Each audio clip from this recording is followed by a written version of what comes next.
Buenas noches, nos encontramos aquí en el Palau de la Generalitat, en el despacho del presidente Ximo Puig, cuando han pasado 100 días del nuevo gobierno y también cuando apenas quedan unas horas para celebrar el 9 de octubre, el día grande de la Comunitat Valenciana. Buenas noches, presidente. Hola, muy buenas noches.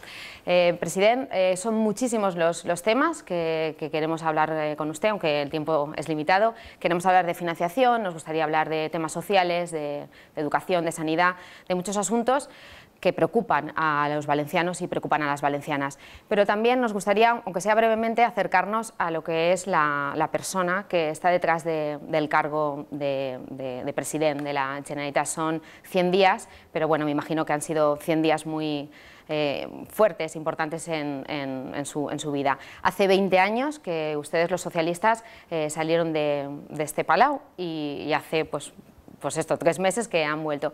Dígame cuál fue su sensación, lo primero que le pasó por la mente cuando cruzó el Palau, cuando entró aquí este 26 de junio. Bueno, una gran emoción y una gran responsabilidad.